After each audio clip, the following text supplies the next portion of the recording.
response? How does he react? Well, this is definitely well, it's a hard one actually, because you could see him just try to play more accelerant to bot lane than his top lane, because the Lucian army in mid game will be a huge powerhouse that neither the Jhin nor the Corki can actually deal with. So you could try to win the game really heavily in mid game and deny Fiora the long lanes in that regard. Lucian army will control the mid sections at that point, or you do a 1-1-3 composition with Azir, Lucian army on sides as a free man, and rotate that advantage around like that. The other thing you could be thinking is, maybe I just disrupt the Fiora really heavily early, and if Fiora had combat summoners instead of going Ghost Teleport here, say it was like Ghost Ignite, Ghost Flash, something like this, maybe he would be thinking about doing that. But here, it's probably best to make sure that your Lucian army is ahead, and know that if they are ahead, you will be spiking earlier than your opponents, so you can blow up that midsection, deny Fiora the ability to extend as much as she wants, and know that you're playing with that kind of a timer. So even though the game is about Fiora, you would be attacking bot lane to attack Fiora at a later state of the game. Yeah, I mean, that's the key thing, right? Like, Fiora and Corki, these are champions that do take a little bit longer to get online, that take a little bit more time to reach their maximum effectiveness. And if NORD are willing and able to make plays in the early game, they can disrupt this plan from Nativz, which is premedicated on a little bit more scaling and a bit of patience as well. Yeah, for sure. I mean, there's patience, but you do have to get Fiora ahead early, so there will be fights in the early phase. So either team could be as patient as they want to be. The circumstances do call for fights, right? And this isn't a game where WoW is just going to be able to chill like in the previous game, Cassante versus Ornn, where we could just see a Cassante gradually just get a lead. He's going to need some help this game. If he doesn't get any help this game, it is going to be a rough one for him. Looks like Gragas wants to match towards bot side, but Akabane knows if Gragas wants to do this kind of match, and he did have ward top side, so he knows Gragas' early path, that he can head him off there with the priority that he has from the Azir matchup and from the Lucian army. You have winning mid, right? I do like Azir's side of Azir Corki. That's always made the Corki matchup a bit strange for me. You're really relying on this Corki package deal, but that's not going to come in for a bit, and you're not relying on that to win lane, you're relying on that to shift towards top lane. Lucian army, we expect this to win, ranged into melee support, unless Leona, like, cheeses in a brush. So yeah, full bot side should be yours. Seabolt in a lot of danger here. Stun does come through from Akabane's Fury is walking past the tower to try and deal some damage. They're not going to be able to take anyone down. That play looked eerily similar to Ruddy in our previous game. Balloon Remix roaming over. They are going to be able to spot out Akabane on the Sejuani, trying to stack up that permafrost, and they're actually looking for a pick. A dive in. Fury is low. And Kasing has not got a lot of mana. He is going to be stunned after the flash away, as Willite is here to try and contribute some damage. Fury forced to flash back, and Nativz playing forward into NORD in the early stages. Very interested to see the state of bot right now, because Lucian was being heavy shoved in before that. It does look like Lucian was the one who lost more minions in that exchange. Actually pretty well played by Nativz to contest that. The big difference between this game and the last game is that Lucian army can't play for plates as freely as the Caitlyn Lux could, and you're not playing for the tower going down, allowing them to rotate everywhere on the map. That's not what you're playing for as NORD, so you don't have that high acceleration options, but still, goodbye NORD to understand winning mid, winning bot means diagonal jungling straight into that bot side jungle of the Gragas. That's why you had the ward top, to know that Gragas was going top to bot. Fiora though, she's chilling in top lane right now. Looks like she's behind a bit on CS, but it's all fake. See how many minions there are there? 5 more than the opponents. So just add 5 on there at all times when you're in a situation like this. Even more than that now. She is actually very significantly ahead. She's like 1.5 waves ahead of the Cassante here. So all this chaos in bot lane, if it goes even, Nativz are actually the ones in the lead. Oh, cute little recall interrupt coming through from Speeder, just trying to delay WoW as much as he can. He's not going to go for another one, is he? Akabane moving into Seabolt's jungler, who is hit level 4 very, very late there on the Gragas as a result of some of those earlier shenanigans. And I like how we see both junglers make these little investigations, these little intriguing maneuvers into each other's jungle, really trying to get a handle on where these tank junglers are, trying to prevent them from getting these early ganks off as much as possible. Yeah, I mean, and Baloo, by the way, if you want to talk about this aspect, like, Baloo has been one of the most aggressive supports we've seen to varying degrees of success. But definitely that aggression helped them a lot in that early contest, and hopefully we can see more neutralizing contests like that, because if you just let NORD do what they want, the Lucian's going to be a monster in mid-game, and you don't want the Lucian to be a monster in mid-game. It's really good to force an army gone, to force the Lucian to have to give up some minions, but to force all this. They're in a situation where they're quite comfy here, right? They still have that cannon wave. That cannon wave's going to be guarded by the next melees.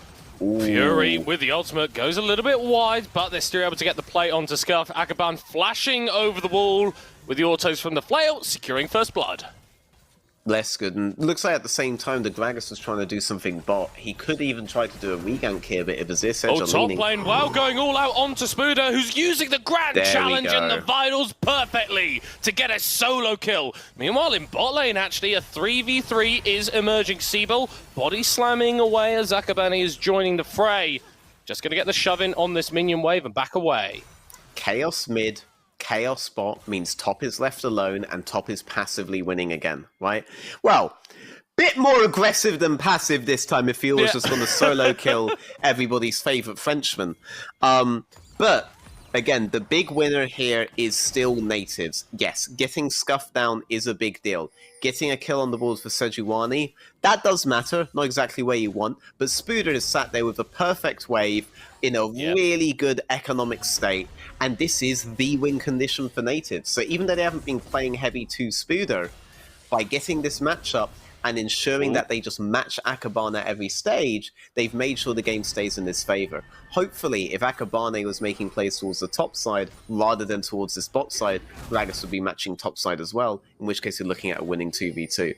This is the opposite of what we saw last game, where you saw the Cassante passively winning, but that not really mattering for the game. Here, top being left alone like this really matters for the game, and Nativz are the one that feel like they are somewhat in control. I mean, that Fiora, it's like an absolute truck once you get to Divine Sunder, and funnily enough, every single item spike after that, it feels just adds a whole new level of pain. And Spooder's been trading very intelligently with WoW on that wave, right? Whenever WoW was trying to step up, trying to get a little bit of XP or gold, Spooder was dashing forward, trying to take him down and denying him that. NORD, though, they are going to be able to make a play on the top side. It's not onto Spooder, it is onto the Rift Herald, hoping to get Shelly charging into a tower and secure them a little bit of gold. Could turn into a Spooder play, though. Spooder was actually under his tower because he didn't fin the wave enough, and so the wave was able to crash, but I guess it wasn't enough. Valkyrie's away, and it's not going to be enough for Scuffed in the mid lane. Those ultimates winning, actually. Fury getting incredibly low there, but he's absolutely fine. 2 kills to NORD in the early game. I wish we saw more of the waves there, because Sejuani going to the mid play instead of the top play is really interesting to me. It implies that the wave wasn't in as bad a situation as I was envisioning. Looks like here, no, it looks like Spooder does just have a slow push, and Sejuani just decided that mid was much more worth it than trying to even do a 1v2 against Spooder at this state. Spooder, if he's able to get the Conqueror stacks off and has his ultimate up, could be in a really good 1v2 position.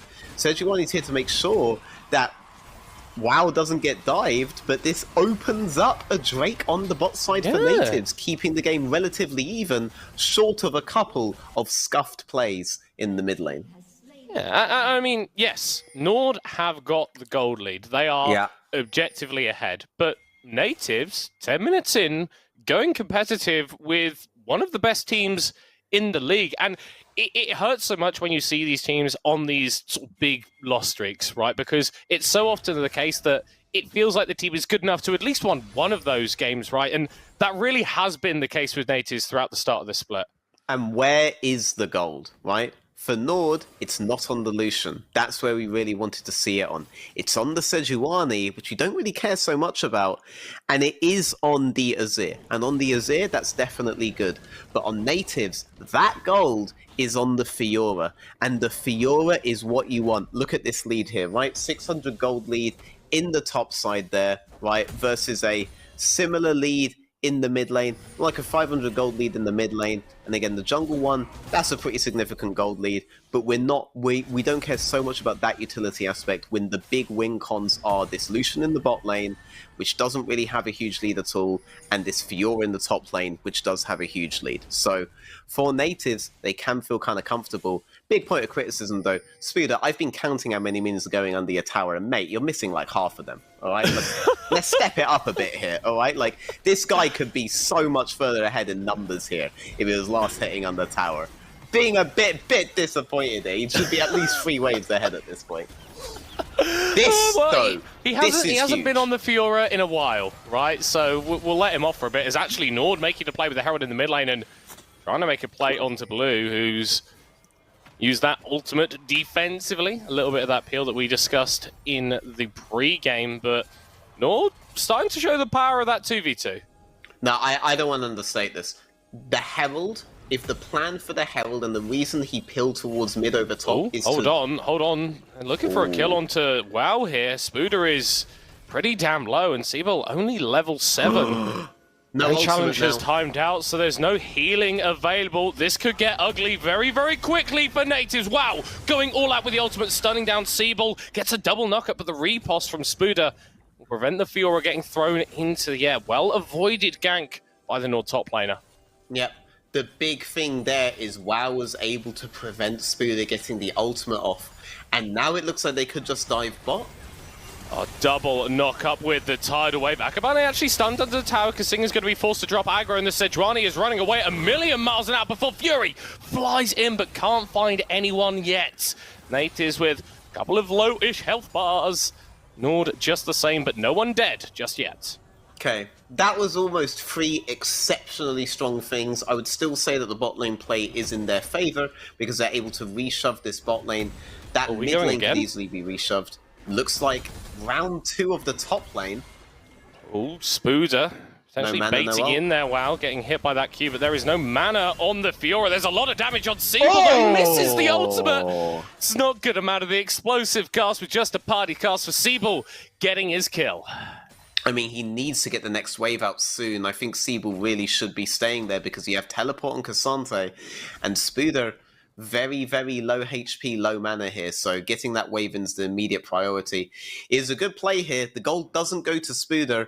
Still a little bit of a risk if Spuda ends up having to stay in lane too long. Next wave is indeed a cannon wave. Looks like he had to recall and teleport rather than risk overstaying. So that wave right now is in a spot where Gragas is still going to have to help at some point, and Sejuani Nami are topside. We could look to another topside play, but this mid tower, that's what I'm looking at. The Herald's going to spawn, you have Sejuani leaning topside. Maybe they're not actually going to do anything because they know Spuda has ultimate again and WoW's already taken a pretty bad trade, in which case Spuda gets off fairly lightly. But if they're able to secure this Herald and they're able to take out that mid tower, it makes it so much harder for Fiora to play the split push game that she wants to play later on.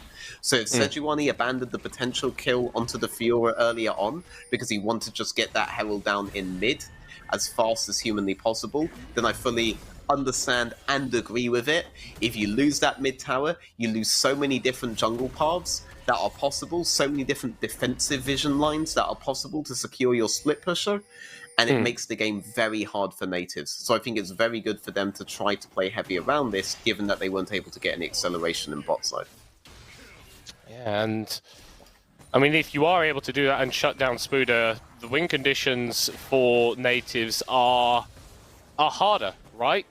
Jhin, not really a high damage AD carry, at least against tanks, and NORD have got a couple of pretty beefy tanks. Well, maybe wishing he was a little bit beefier, as Siebel is going to be able to chase him down. Very nice, unstoppable there to block the damage, but overcomes Scuff with the package. It goes, wow! Somehow survives! I mean, it's in the name, isn't it? Both of theirs, WoW and Scuffed. you know? What do we really expect? Oh, no. I think that curtain call in the bottom lane for Remix there was to just try and thin the wave a little bit to dissuade the dive that's coming. Akabane doesn't even need to show his presence in the bottom lane for Remix and Baloo to know that they need to back away. Mid lane tower falling there. That's big for NORD. Nativz, though, right? They got that top tower. They got the shove-in. Fiora's already on the reset. If it wasn't for the mid tower being down, Nativz would actually be very far ahead on the map right now. But the mid tower is down, which means that to retake map tempo in this position is actually somewhat simple for NORD. It is a grouping away from happening. I think taking that Herald is the best thing Nativz could do in this situation. While stuck on a very long lane against Fiora that could always run him down. And what you'd like to do is just run a defensive vision line from that pink on top side all the way down to mid-tier 1. There is no mid-tier 1 anymore. So NORD, I think, have a very good way to start solidifying a lead into the game here, and Nativz have to play consciously with that. But they're in a better position than I think we expected them to be, just looking at the names, looking at the scores, knowing how the teams are being played, and knowing that Nativz are playing with new players. But again, NORD very easily could swing the game in their favor on the next few rotations. Those repeated mid plays, very, very good by them. I think that's a really interesting thing to touch on, right? Generally, the context surrounding this game. Yeah. We don't feel like Nativz should be putting up this level of performance, and it's really, really encouraging, right, for a team that hasn't won in a while, right, to be able to show that they can actually go toe-to-toe with one of the best teams in the league. NORD still feel like they're in control of the game. They still feel like they should be coming out victors, but look at the itemization starting to come through. Siebel now with that rocket belt. We've got the Eclipse coming through for Remix, and Spooder is absolutely dominating on the side lane. There are things that this Nativz can do, and that should worry NORD a little bit. Yep, and they've sighted at least 4 people on top side, which means Fiora can play very heavily with this long lane state and bot lane. Gragas trying to make the first lean, but look at the path he has to take. He can't just go through the catwalk that Lucian's at right now down. He has to go all the way around in his jungle because they don't have that mid tower. Very difficult to just allow Spooder to hit this. And yeah, you're right. Ooh, no way this turns into a huge thing. Lucian's coming down with his ear. Yeah, so is Fury, and Siebel is just waiting in that bush. They're going to spot him now, and the Gragas is going to be forced to run a teleport. Being pulled by Nativz, they are looking to take this 3v3. That's a brilliant Emperor's Divide, but Scuffed is going to be able to flash away just in time, but maybe not, as all the ultimates dropped on the Corki. And NORD will take down the Nativz mid laner, and they are not done. The ultimate from Blue will dissuade the engagement. The owner may just be a sacrificial lamb. Siebel flashing away, but still getting stunned. The explosive cast will not keep him alive as NORD get 2 kills in the bottom lane. There were pathings open to get them towards bot side if their mid tower was up, and it was not. And NORD have beautifully taken advantage of that, and the game is basically entirely in their favor now. We talked about the context of the game, how Nativz were able to go toe-to-toe with NORD, but, you know, we're saying that in the same context as a team with a split pusher that has lost their mid tower before mid game, right? And in that regard, that is testament to how strong a showing NORD have had for the entire first half of the NLC. And right here, you're seeing that play dividends. They understood what the composition of their opponents wanted to do. They understood how to make that weak. And now they've capitalized on it. The game is firmly in NORD's hands. They are finding themselves in a very, very strong position. 4,000 gold ahead. And whilst it was a spirited early game from Nativz, it's now getting to that point where you look at NORD and you start to think, these guys, they want to win some League of Legends. And they're not going to be letting anybody stand in their way. Fury has had a very strong performance this game, right? 100% kill participation here on the Azir. 2 items completed as well. Pretty sizable gold advantage over his opposite number as well. Yeah, 100%, but we're at a point in this game, right, where what is it that you want this Azir to be doing? And if you have this level of power, sure, there is the option for him to split push. But can he actually match the Fiora on his own? Not so much. At this stage, though, with the way that that mid is. Look at the ways that NORD can enter the bot side jungle there, right? They're going straight through catwalk, straight through this massive line of vision that they have on bot side there, and they can choose to do this on either side of the map. So Fiora can never take advantage of any of these kinds of matchups anymore. Just a question of when NORD will win the game at this point, rather than if. But I liked the plan from Nativz. I liked the plan from it. There were obviously points in execution, and maybe even some things in the draft. Corki is something that can scale into an Azir, but ideally you wanted something that could defend heavily against the Azir, or even get priority over the Azir in lane. So not like an Akali or something like that, but maybe a mage that could deal with him. Maybe even the Varus that they had hovered. That's a very good pick in these kinds of scenarios. Something like this, where your mid tower wouldn't end up in this position, would have been very good. And I do think the first Herald probably should have been contested more, given that they had a heavy advantage on top side. Those two are things where Nativz could be in a very competitive position right now, had they been able to get it off. But as is, this is the game we're playing. Baron is up. We've hit the late game. Azir has moved top side because he doesn't have teleport. Cassante has moved bot side because he does, which means NORD are maintaining de facto numbers advantage on the top side. Let's see what they do with this mid wave. Looks like Woolite is going to be pushing out and then rotating towards that Baron. The object of NORD's desires at the moment is pretty damn obvious, as Nasher is a useful tool for closing games, and again, it's mirroring what Ruddy were doing in their game today, right? It's moving into that jungle, it's trying to deny as much vision as possible. Nativz, I think, have still got a couple of wards in there, but as NORD get these waves in, I imagine those are going to be falling quite shortly. I mean, this is essentially just textbook League of Legends, how you're supposed to close out the game, right? Maintain numbers advantage topside, set your TPs appropriately, get control, and then when they contest a control, then you do something.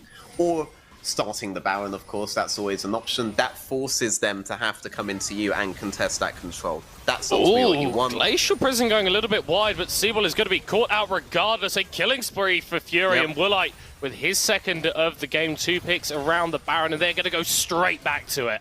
Yeah, I mean, Seabull auto-attacks a ward for 0.01 seconds and gets engaged on. That's basically how it goes. Model every single ward as a neutral objective, every camp as a neutral objective, every minion wave as a neutral objective, and it becomes a lot easier to understand how teams want to play in these situations. Nativz, Curtain Call, not quite able to get the steal, and NORD now with the Baron should have a bit of a better time dealing with Spooder. Obviously, the buffed up minions make it a little bit harder for the Fiora to apply as much pressure on that side lane.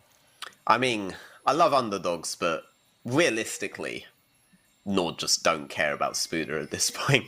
Spooder could have taken bot inhibitor, and they still would think they're winning out on the game state, and they'd be corrected, right?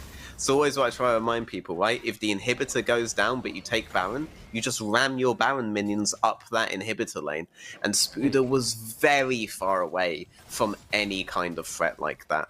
The map is so firmly in NORD's control that there isn't a configuration where Nativz are threatening anything that NORD aren't just going to wipe out in the next rotations. As it stands, NORD sieging onto the mid lane with not everybody operating in a little bit of a 1-3-1, but still Woolite with the freedom to dash forward, get a couple of hits onto Blue, pressuring the Nativz support away, and it just feels like there's something they could do at the moment, Veteran. Yeah, I mean, they're kind of getting a reprieve here. The only reason that they aren't being absolutely demolished right now is because NORD were waiting on the Azir to catch up with the wave on top side. But still, you see the power of the Lucian at this point in the game. And now NORD, they're just going to make sure to take out this top side tower. Very, very standard play coming out from NORD here. But they can win in the standard format here. They don't have to do anything crazy because the game is firmly in their hands. Nativz are the ones that we want to see some craziness from. They're looking for a pick. But Fury, he has the Banshees. It actually has been poked out. The damage from the soldiers. Oh, Now it's that not they're- fun being yeah. Seabull right now. Spooder's just ignoring it. It's not happening. It's not happening. It's not happening. I'm not looking at my base, but realistically, even if he is there, he can't stop that inhibitor from going down. And Exactly. There's nothing Nords really he can just do. rotate into mid lane. Yeah, Nativz got a reprieve on the previous mid tower, and that And they're reprieve is not gone. going to get a reprieve on this one. Yeah. A killing spree for Woolite, opening up a double kill with the Light Slinger. And Now, Scuffed and Remix are going to be forced back. Spooder has TP'd into the base, and I think it might be the last time he gets to look at it. Curtain Cool doing a fair chunk of damage, actually, as the first Nexus Tower is going to be falling down. Minion Wave coming through. Nord have that to work with. Remix taking a little bit of a chunk from Woolites.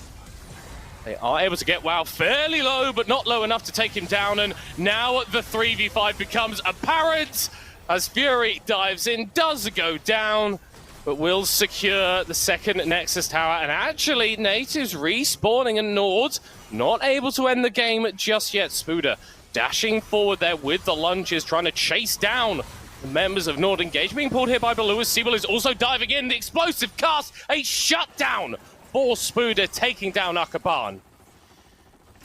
I mean, they get a nice kill there, but you see the power of Nord's composition once they have Azir, and it's very difficult for Nativz to do anything. The couple of 100 gold that they got from those kills, that's not going to be enough to change the facts on the map.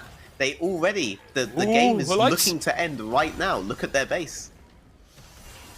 Solar Eclipse, Spooder, oh, brilliant parry into the stun. Another kill for Nativz as WoW is off the board. Teleports are going to be coming through as Spooder, I think you might be a little bit too far forward, but no, Kasing has split up from Woolite and will be slain. Fury, though, on the back line, takes down supports falling across the map, and Woolite in a really rough spot. That is a 3-level difference. I don't think that you want to be fighting up with Spooder. Seabull trying to move over, gets a big chunk. Another shutdown for Spooder. Hold on, the Fury is becoming massive. A double kill. Nativz, somehow they are still in the game. Okay, so Spooder is now 6-0-2. That, I'm gonna be real, could matter. But you have that ward in the base right now with Nord. You have Fury with teleport. You have Cassante with teleport. They're both kind of a TP away from ending the game entirely. It's a very precarious position for Nativz, but they do have that option. If Nord aren't able to take a fully favorable fight and end the game, or if they aren't able to just sneak around Nativz and end the game, Spooder can do a lot right now. Because I don't think that short of a straight 5-man grouping, they can actually deal with Spooder in any good configuration right now. Unless they want to give up sieges on the base entirely, Spooder can do something. Which is a very big deal. Because that means you have to choose between Spooder or attempting to end the game. And if you have to choose between those two things, that's a much better flip than Nativz had before. Where basically Spooder was not a real threat, Spooder could still be dealt with a couple of people, and you weren't going to win against the rest of the team. There's a real opportunity here for the grouping of Nativz to do some damage. And to think, Nord lost their first game of the split last time out against Riddle. How could it be their second loss, potentially, against Nativz, a team that has not yet won? Don't get us wrong, Nord still in the advantage. That Nexus is naked and bare for Nativz, but they've shown the ability to fight. Baloo going in with the ultimate, but the Banshee's Veil for Fury will block it. Wow, already dead, already down. The support traded from Nativz, but that is a trade you will take every day of the week. They're still having to stand up in this bot lane, try and pressure out this tower. The ultimate win out on Fury, but I think Fury still had Banshees at that point, but trading Baloo for the Cassante, that's not bad.